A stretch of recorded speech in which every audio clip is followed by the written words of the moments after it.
Live from the National News Studio, Sri Lanka.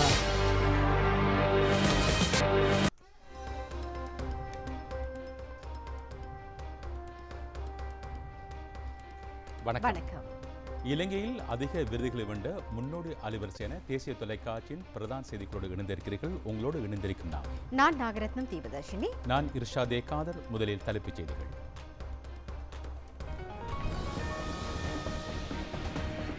Venezuela ராணுவ தளங்கள் மீதான தாக்குதலை அடுத்து அந்நாட்டு ஜனாதிபதியும் அவரது பாரியாரும் தமது கட்டுப்பாட்டில் இருப்பதாக அமெரிக்கா தெரிவிப்பு.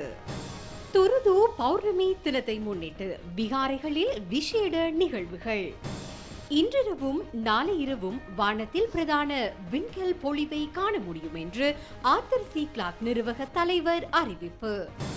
சுகாதார சேவைகளை மேம்படுத்தும் போது பிரசவ மற்றும் கர்ப்பிணி தாய்மார்களுக்கான சேவைகள் முக்கிய இடத்தை வகிப்பதாக சுகாதார அமைச்சர் தெரிவிப்பு. காசா பகுதியில் மனிதாபிமான நிலைமைகள் மோசமடைந்து வருவதாக பல நாடுகளின் வெளிவிவகார அமைச்சர்கள் கவலை. இலங்கையின் கிழக்கு திசை வளிமண்டலத்தில் சீரற்ற தன்மை நிலவுவதாக வளிமண்டலவியல் திணைக்களம் தகவல்.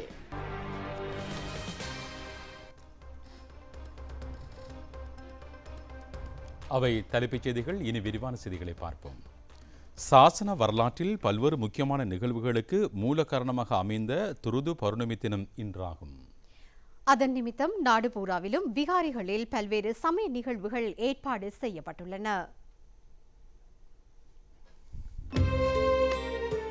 புத்த பெருமான் உருவில் தனோவில் துன்போ ஜடிலரை முதன்மையாக கொண்ட 1000 ஜடிலர்களை வதைத்த பின்னர் முதல் தடவையாக இலங்கைக்கு வருகை தந்தது இன்றைய தினம் போன்ற ஒரு நாளிலேயே என சாசன வரலாற்றில் குறிப்பிடப்பட்டுள்ளது. இயக்கர்களை வதைத்தல் மற்றும் கேசத்தாதுவை பேழையில் வைத்து வரலாற்று சிறப்புமிக்க மகியங்கனை தாது கோபுரத்தை நிறுவியமையும் துருது பௌர்ணமி தினத்திலேயே இடம்பெற்றுள்ளது. பிம்பிசார மன்னனின் அழைப்பின் பேரில் 1000 பரிபக்குவ நிலை அடைந்தவர்களுடன் புத்த பெருமான் ரஜகஹா நகரத்திற்கு வருகை தந்ததும் துருது பௌர்ணமி தினத்திலேயே ஆகும். புண்ணிய ஏட்கை கிரியை முறையை அங்கீகரித்தல் மற்றும் சிறி சங்கபூ குமாரனை மகிங்கனை தாது கோபுரத்திற்கு அருகில் ராஜ அபிஷேகம் செய்தமையும் துருது பௌர்ணமி தினத்துடன் சம்பந்தப்பட்ட நிகழ்வுகளில் சிலவாகும். வரலாற்று சிறப்புமிக்க மகியங்கனை ரஜமஹா விஹாரையில் விசேட சமய நிகழ்ச்சிகள் இன்று காலையிலிருந்து நடைபெற்று வருகின்றன.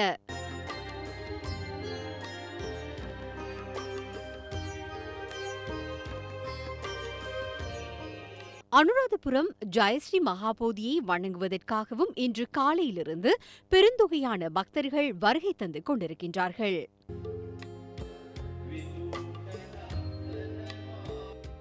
ருவன்வெளி மகாசாய உள்ளிட்ட அட்டமஸ்தானங்களுக்கும் பெருந்தொகையான அடியார்கள் வந்து கொண்டிருப்பதை காண முடிந்தது. கண்டி ஸ்ரீ தலதா மாளிகை வளாகமும் பக்தர்களால் இன்று நிரம்பி வழிந்தது.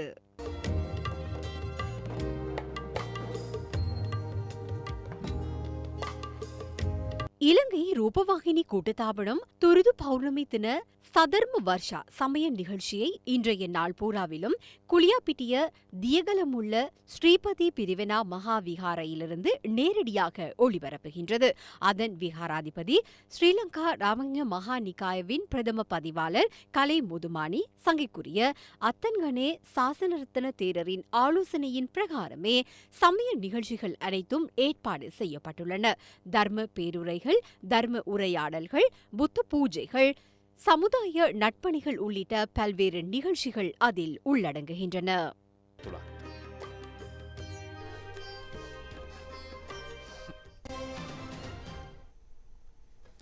துருது பௌர்ணமிக்கு முன்னராகவே பல பிரதேசங்களில் விசேட புண்ணிய கர்ம தொடர்கள் ஏற்பாடு செய்யப்பட்டுள்ளன.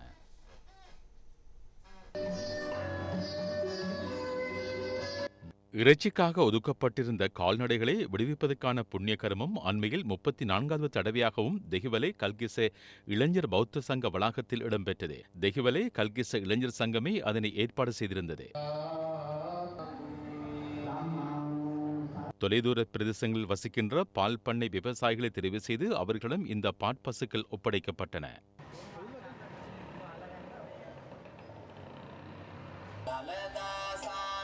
திட்வா சூறாவளியால் உயிரிழந்தவர்களுக்கான புண்ணிய ஏற்க செய்தல், பாதிக்கப்பட்ட அனைவருக்கும் சாந்தியை பிரார்த்தித்தல் மற்றும் புது வருடத்துக்கு நல்லாசை பகிர்தல் என்பவற்றிற்காக ஏற்பாடு செய்த முழு இரவிற்குமான தர்ம பேரூரையும் சங்ககத்த தக்ஷிணாவும் இரத்தினபுரி இளைஞர் பௌத்த சங்க மண்டபத்தில் இடம்பெற்றது. கூட்டணைக்கப்பட்ட இரத்தினபுரி பௌத்த சங்கத்தினால் ஏற்பாடு செய்யப்பட்ட இந்த நிகழ்ச்சியில் பெரும்பாலானோர் பங்கு பெற்றிருந்தனர். 30 கர்ப்பிணி தாய்மார்களுக்கு அத்தியாவசிய பண்டங்களை வழங்குகின்ற கெப்பினி மாதா பிரசாதினி எனும் நிகழ்ச்சி திக்பிட்டிகொட சேதாராம விகாரையில் நடைபெற்றது. விகாராதிபதி சங்கக்குரிய தெலிஜவிலே பஞ்சாராம தேரரின் அறிவுறுத்தலின் பிரகாரமே இது ஏற்பாடு செய்யப்பட்டிருந்தது. இதன்போது சிறுவர் நோயில் நிபுணத்துவ மருத்துவர் டாக்டர் அனுருத்த பாதனிய கர்ப்பிணி பெண்களுக்கான விசேட வெளிப்பூட்டல் உரையை நிகழ்த்தினார். பின்னர் ஆசீர்வாத பிரித்பராயணம் ஒன்றும் நடத்தப்பட்டது.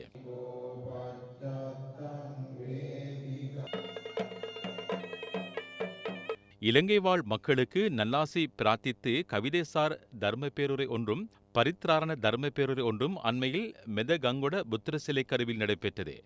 கட்டுகம்பொல மெதகங்கொட ஸ்ரீபாலி மகளிர் சங்கம் அதனை ஏற்பாடு செய்திருந்தது.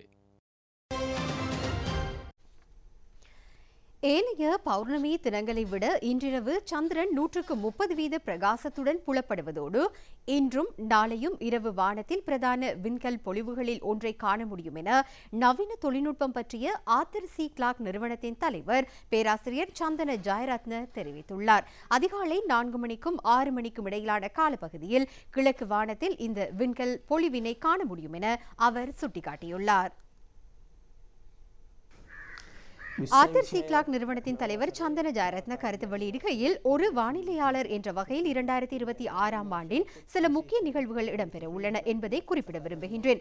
ஜனவரி மாதம் இதில் தனித்துவமானது. தற்போது சூப்பர் மூன் பற்றி பலர் பேசி வருகின்றார்கள். அதற்கு மேலதிகமாக 3ஆம் திகதியும் 4ஆம் திகதியும், அதாவது சனிக்கிழமையும் ஞாயிற்றுக்கிழமையும் பிரதான விண்கல் பொழிவுகளில் ஒன்றை எம்மால் காண முடியும். சராசரியாக 80 விண்கல் பொழிவுகளை நாங்கள் எதிர்பார்க்கின்றோம். இது ஒரு தூமகேதுவின் வடிவத்தை பெற மாட்டாது. அது துகள்களின் பாகங்களாகவே அமையும் என்று அவர் குறிப்பிட்டார்.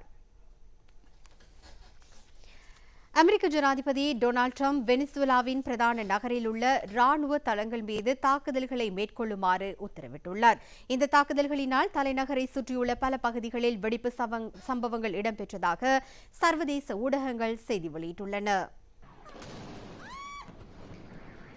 அமெரிக்காவின் இந்த ராணுவ தாக்குதல்களுக்கு மத்தியில் வெனிசுவேலாவின் ஜனாதிபதி நிக்கோலஸ் மதுரோ மற்றும் அவரது பாரியார் ஆகியோர் தமது கட்டுப்பாட்டிற்குள் எடுத்திருப்பதாக அமெரிக்க ஜனாதிபதி டொனால்ட் ட்ரம்ப் சமூக வலைதளங்களின் ஊடாக தெரிவித்துள்ளார். இந்த தாக்குதல் காரணமாக உயிரிழந்தவர்கள் மற்றும் காயமடைந்தவர்கள் சம்பந்தமாக தேடுதல் நடவடிக்கைகளை மேற்கொள்வதற்காக வெனிசுவேலாவின் பாதுகாப்பு அமைச்சர் விளாடிமிர் பட்டினோ தெரிவித்துள்ளார். வெனிசுவேலாவின் தலைநகரான கரகஸை சுற்றியுள்ள ராணுவ தளங்கள் மற்றும் அதனை அண்மித்த சில பகுதிகளில் அமெரிக்க தாக்குதல்கள் இடம்பெற்றுள்ளதாக அறிய வருகின்றது.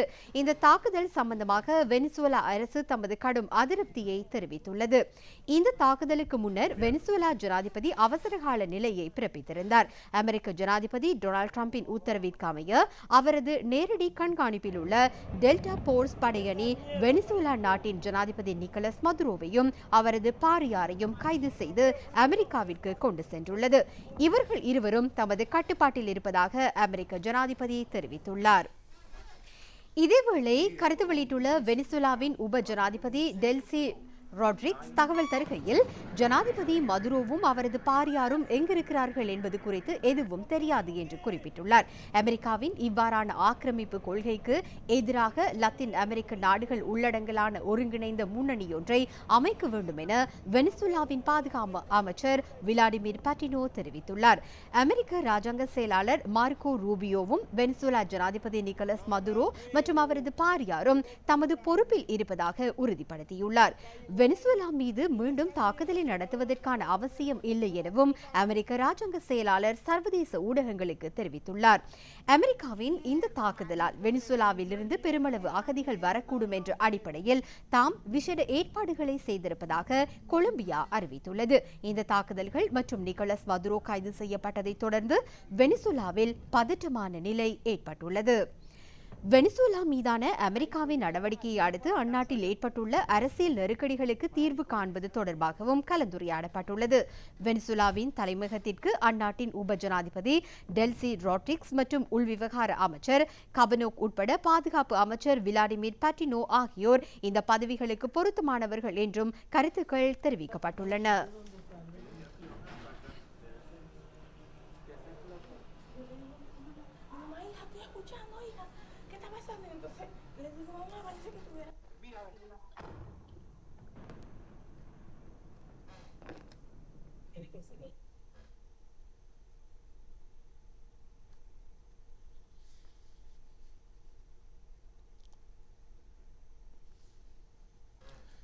நாட்டில் முன்னெடுத்து வரும் அபிவிருத்தி பணிகள் தொடர்பான செய்திகள் சில. அடுத்து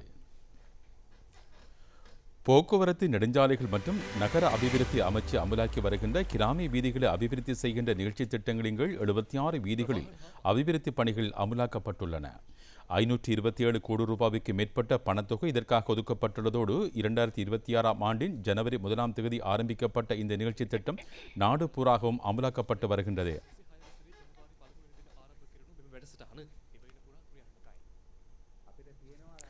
அமைச்சர் விமல் ரத்நாயக்க கருத்து தெரிவிக்கையில், ஒரு நாடு என்ற வகையில், அரசாங்கம் என்ற வகையில் நாட்டின் சாதாரண மக்களின் வாழ்க்கையை வனப்புமிக்கதாக்க வேண்டிய பொறுப்பு எமக்குள்ளது.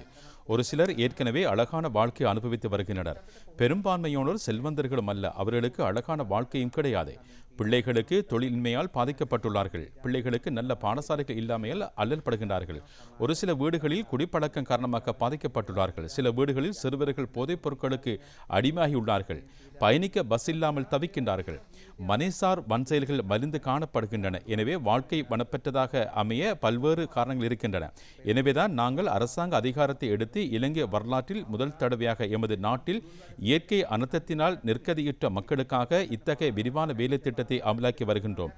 அழிவடைந்த வீதிகளை அமைக்கும் பணிகளை 99% நிறைவு செய்திருக்கின்றோம். முழு இலங்கையிலும் எதிர்வரும் 6ஆம் தேதி பாடசாலைகள் ஆரம்பிக்கப்படும். ஜனவரி 1ஆம் தேதி தொடக்கம் நெருக்கடியுற்றவர்களை மீள குடியமர்த்தும் பணிகள் ஆரம்பிக்கப்பட்டுள்ளன.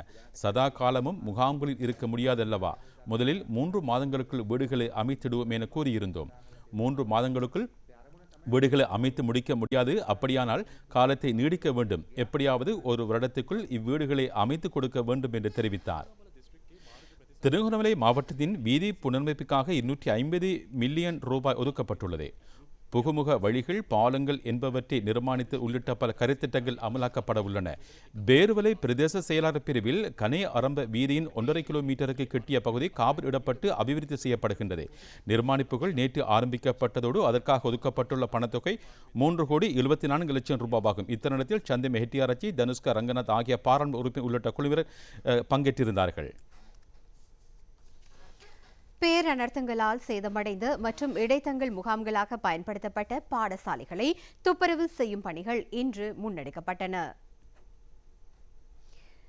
தித்வா சூறாவளியால் சேதமடைந்த பாடசாலைகள் மற்றும் இயற்கை அனர்த்தங்கள் காரணமாக இடம்பெயர்ந்த மக்கள் தங்கியிருந்த பாடசாலை கட்டடங்களை துப்புரவு செய்யும் சிரமதான பணிகள் ஆரம்பிக்கப்பட்டன.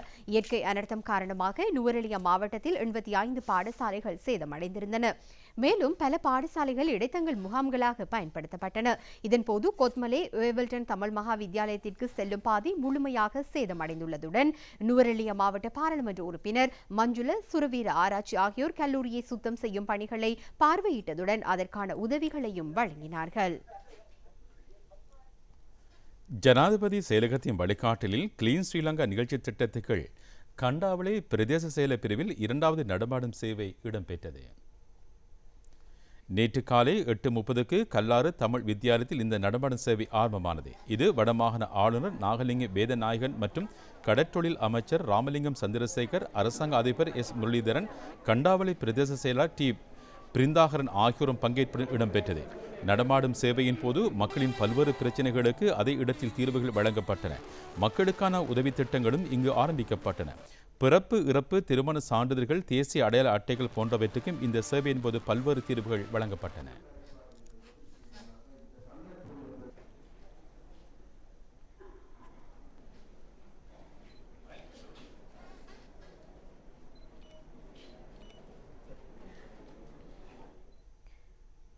அனர்த்தத்தினால் சேதமுற்ற வீடுகளை மீளவும் நிர்மாணிப்பதற்காக இழப்பீடுகள் தொகைகளை செலுத்துவதை இந்த மாதத்தில் ஆரம்பிப்பதாக அமைச்சர் சமந்த வித்யாரத்ன தெரிவித்துள்ளார். தியத்தலாவ பிரதேசத்தில் நேற்று நடைபெற்ற ஒரு நிகழ்வின் போது அவர் இதனை தெரிவித்துள்ளார்.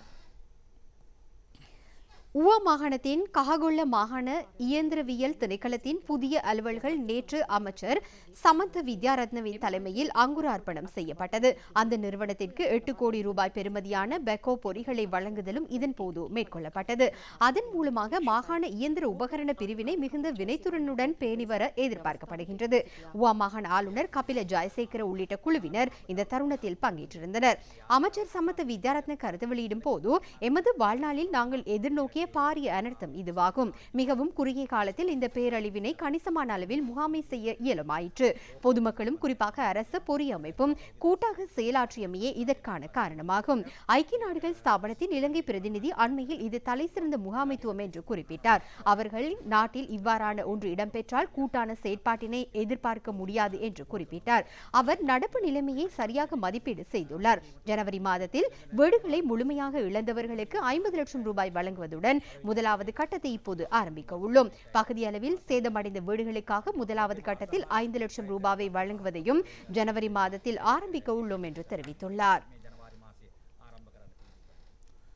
காசா பகுதியில் மனிதாபிமான நிலைமைகளை மோசமடைந்து வருவதாக பல நாடுகளின் வெளிவிவகார அமைச்சர்கள் கவலை தெரிவித்துள்ளனர். இது தொடர்பாக சவுதி அரேபிய வெளிவிவகார அமைச்சு விசேட அறிவித்தல் ஒன்றை வெளியிட்டுள்ளது.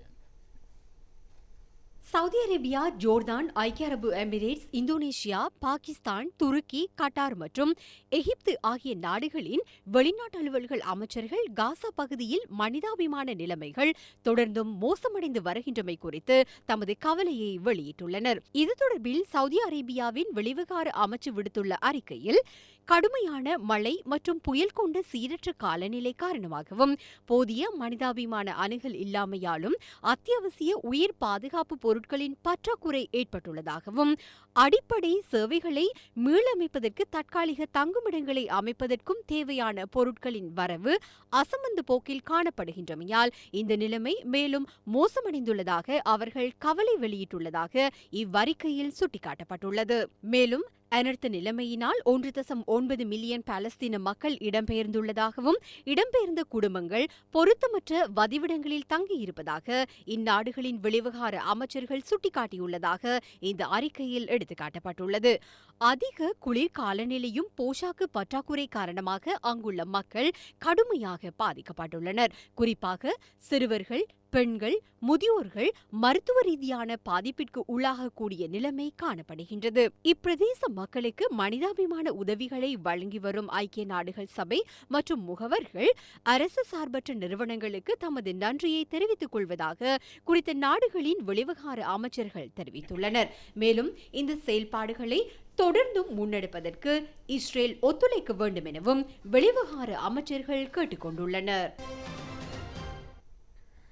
நாட்டின் சுகாதார சேவையை மேம்படுத்தும் போது பிரசவ மற்றும் கர்ப்பிணி தாய்மார் சிகிச்சையளிப்பு சுகாதார சேவைக்கு முக்கியத்துவம் வழங்கப்படும் என அமைச்சர் டாக்டர் நலிந்த ஜெயதிச தெரிவித்துள்ளார்.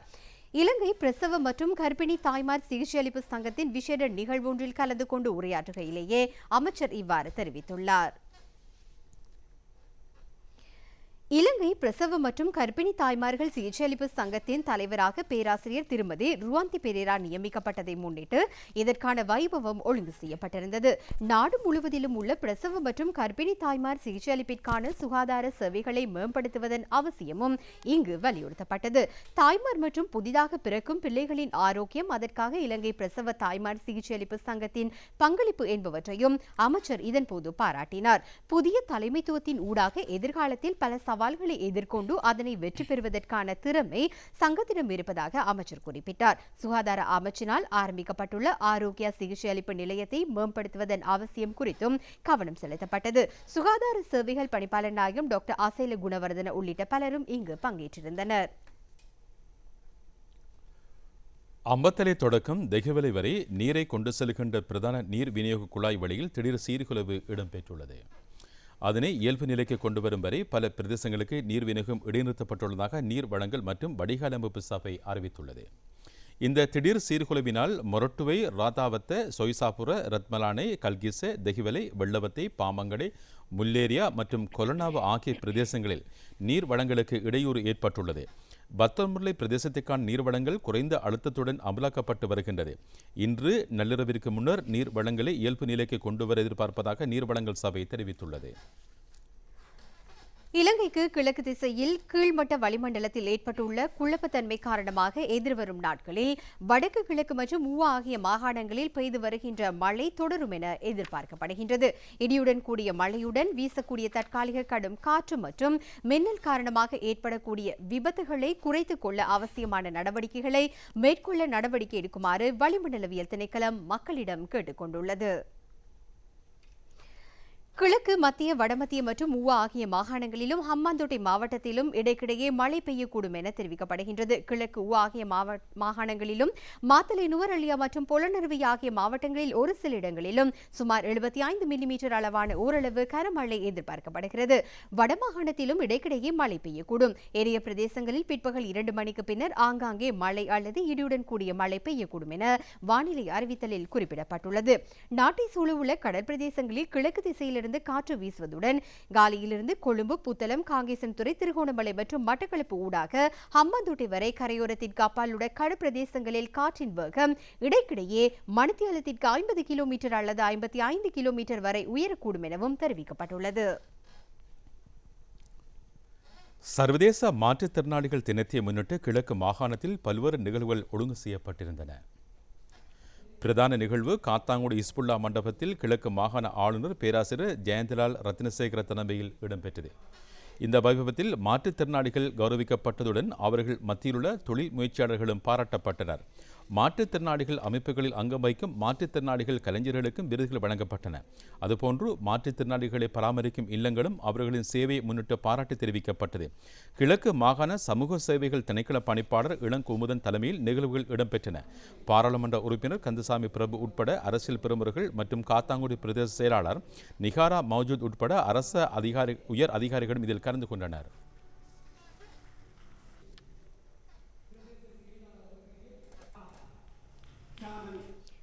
புனர் நிர்மாணம் செய்யப்பட்ட வவுனியா குமங்குளம் கிராம அலுவல்கள் இன்று திறந்து வைக்கப்பட்டுள்ளது. விசேட அதிதியாக கலந்து கொண்ட கூட்டுறவு பிரதி அமைச்சர் உபாலி சமரசிங்க நாடாவை வெட்டி இந்த அலுவலகத்தை திறந்து வைத்தார். கிராம சேவையாளர் என் ஸ்ரீதரன் தலைமையில் இந்த நிகழ்வு இடம்பெற்றது. இதில் பாராளுமன்ற உறுப்பினர்களான மானா ஜெகதீஸ்வரன், சேனா திலகநாதன் உட்பட குமங்குளம் பிரதேச சபையின் தவிசாளர் பாலேந்திரன் உட்பட அரசியல் பிரமுகர்கள், பொதுமக்கள் ஆகியோர் கலந்து கொண்டனர்.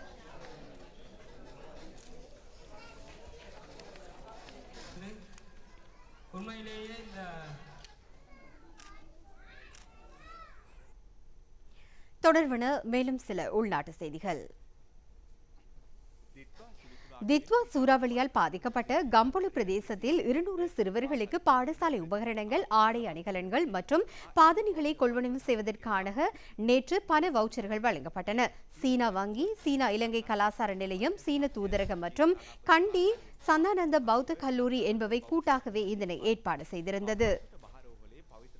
ஹம்பாந்தோட்டை பொது வைத்தியசாலையில் சுத்திகரிப்பு சேவையில் ஈடுபட்டுள்ள 140 பேரை பாராட்டுவதற்கான நிகழ்வொன்று அண்மையில் நடைபெற்றது. வைத்தியசாலையில் சுத்திகரிப்பு பணிகளுக்காக அவர்கள் காட்டுகின்ற அர்ப்பணிப்புக்கு மதிப்பளிப்பதற்காகவே இந்த பாராட்டு நிகழ்வு ஏற்பாடு செய்யப்பட்டுள்ளதாக வைத்தியசாலை பணிப்பாளர் அயந்தி எஸ் ஜெயவர்தன தெரிவித்துள்ளார். இதன்போது அவர்கள் தத்தமது திறமைகளையும் வெளிக்காட்ட வாய்ப்பும் வழங்கப்பட்டது. வெள்ளப்பெருக்கினால் சேதமடைந்த மினிபே ஹசலக பிரதேசத்தை சேர்ந்த வீடுகளில் கர்ப்பிணி பெண்களுக்கு மகப்பேற்றுக்கான அவசியமான வைத்தியசாலை, மகப்பேற்று சாசன தொகுதிகளும் உலர் பங்கீட்டு பொருட்களும் அண்மையில் பகிர்ந்தளிக்கப்பட்டது. ஹசலக பல்லேவத்து ஸ்ரீ சுதாராம விகாரையிலேயே இது இடம்பெற்றது. சிலாபம் கரையோர பூங்காவின் நிர்மாணிப்பு பணிகள் நேற்று ஆரம்பிக்கப்பட்டன. 13 வர்த்தக கூடங்களை உள்ளடக்கிய வர்த்தக தொகுதி ஒன்றும், சிறுவர் பூங்கா, விளையாட்டு அரங்கு உள்ளிட்ட பல்வேறு வசதிகளும் இதில் அடங்குகின்றன. நிர்மாணிப்புகளுக்காக 3 கட்டடங்களின் கீழ் அமுலாக்கப்படுகின்ற இந்த செல் திட்டத்தின் முதலாவது படிமுறை ஏப்ரல் மாதம் அளவில் நிறைவு செய்ய திட்டமிடப்பட்டுள்ளது. கருத்திட்டத்திற்காக 200 மில்லியன் ரூபாய் ஒதுக்கப்பட்டுள்ளது. தித்வா சூறாவளியால் பாதிக்கப்பட்ட பிள்ளைகள் குழு ஒன்றுக்கு பாடசாலை உபகரணங்களையும் புத்தக தொகுதி பகுதிகளையும் பகிர்ந்தளிக்கும் நிகழ்வொன்று உவா மாகாண வெகுஜன ஊடகவியலாளர்களின் சங்கத்தினால் ஏற்பாடு செய்யப்பட்டிருந்தது.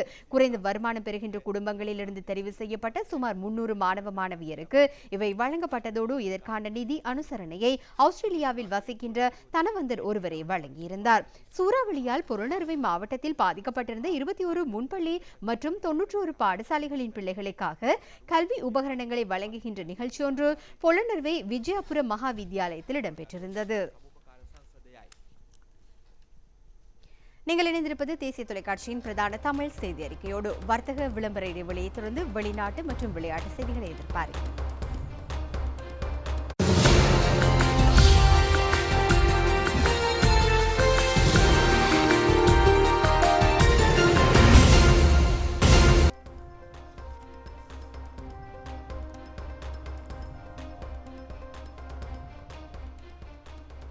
தொடர்வது வெளிநாட்டு செய்திகள். மெக்சிகோவில் நேற்று இடம்பெற்ற பலம் பொருந்திய புவி நடுக்கம் காரணமாக 2 உயிரிழந்துள்ளனர். புவி நடுக்கத்தின் பலம் பொருந்திய தன்மை ரிக்டர் மானில் 6.5 என பதிவாகியிருந்தது. நேற்று பிற்பகல் தெற்கு மற்றும் மத்திய மெக்சிகோவில் பலம் பொருந்திய நிலநடுக்கம் ஒன்று உருவாக்கியது. அதன் தாக்கத்தினால் 12 பேர் காயமடைந்து வைத்தியசாலையில் அனுமதிக்கப்பட்டுள்ளதாக அந்நாட்டு அதிகாரிகள் தெரிவிக்கின்றனர். பலம் பொருந்திய நிலநடுக்கத்தின் குவி மையம் அந்நாட்டின் தென்மேற்கு குரோரோ மாநிலத்தின் சென்ட் மார்க்கோஸ் நகரத்திற்கும் பிரபல்யமான உல்லாச பயணம் நகரம் ஒன்றான எகபூல்கோ நகரத்துக்கும் அருகில் அமைந்திருந்ததாக குறிப்பிடப்படுகின்றது. பலம் பொருந்திய நிலநடுக்கத்தின் பின்னர் தொடர் அதிர்ச்சிகளும் தொடர்ச்சியாக பதிவாகி கொண்டிருப்பதாக மெக்சிகோ அதிகாரிகள் தெரிவிக்கின்றார்கள். எந்தவொரு அவசர நிலையின் போதும் துரிதமாக நீங்கி செல்ல தயாராக இருக்குமாறு அந்நாட்டு தேசிய அனர்த்த தடுப்பு மத்திய நிலை மக்களுக்கு அறிவுறுத்தியுள்ளது. பாகிஸ்தானில் போலியோ தடுப்பு நிகழ்ச்சி திட்டம் பெரிதும் பின்னடைவு கண்டுள்ளதாக அந்நாட்டு ஊடகங்கள் செய்தி வெளியிட்டுள்ளன. கடந்த வருடம் அங்கு நடைமுறைப்படுத்தப்பட்ட போலியோ ஒழிப்பு தேசிய செயல் திட்டத்தின் ஊடாக சுமார் 12,000 பிள்ளைகளுக்கும் அதிகமானோருக்கு போலியோ தடுப்பூசியை பெற்றுக் கொடுப்பதற்கான வாய்ப்பு கிடைக்கவில்லை என்று சர்வதேச ஊடகங்கள் தெரிவிக்கின்றன. கடந்த வருடம் பாகிஸ்தானில் போலியோ நோய் தொடர்பான தரவுகளை அடிப்படையாக கொண்டு அந்நாட்டின் ஊடகங்கள் கருத்து வெளியிடுகையில் சிந்த் மாநிலத்திலும் ஹைதராபாத் பிரதேசத்திலும் போலியோ நோய் ஒழிப்பிற்கான நடவடிக்கைகளை பூர்த்தி செய்ய முடியவில்லை என்று அந்நாட்டு ஊடகங்கள் தெரிவித்துள்ளன.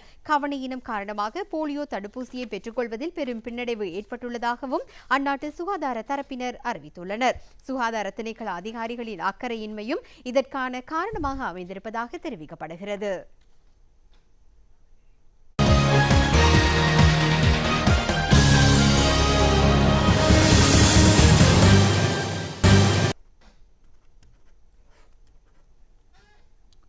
தொடர்வது விளையாட்டுச் செய்தி.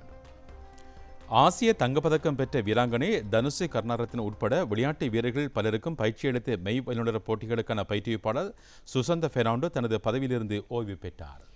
அவர் வத்திகம கல்வி வலயத்தின் விளையாட்டுத்துறை பணிப்பாளராக பணியாற்றி வருகின்றார். இளைப்பாறிய சுசந்த பெர்னாண்டோவை பாராட்டும் நிகழ்வு வலல ஏ ரத்நாயக்க ஊடக கல்லூரியில் இடம்பெற்றது. வலல மத்திய கல்லூரியில் சுசந்த பெர்னாண்டோ பணியாற்றுவிப்பாளராக செயற்பட்டு வந்தார். இந்த நிகழ்வின் போது ஊடகவியலாளர் பந்துல ஜெயமானவினால் எழுதப்பட்ட சுசந்த பெர்னாண்டோவின் வாழ்க்கை வரலாறு நூலும் வெளியிடப்பட்டது. சுமார் 37 வருடங்கள் இலங்கையை பிரதிநிதித்துவம் செய்யும் வகையில் சர்வதேச தரத்திற்கு இலங்கை வீர வீராங்கனைகளை 62 பேருக்கு இவர் பயிற்றுவித்துள்ளார். இதன் ஊடாக சுமார் 78 பதக்கங்களும் நாட்டிற்கு கிடைத்திருந்தன. சுசந்த பெர்னாண்டோ பணியாற்றிய வலல மத்திய மகா வித்தியாலயத்திலும் 114 வீர வீராங்கனைகள் பயிற்சி பெறுகின்றனர்.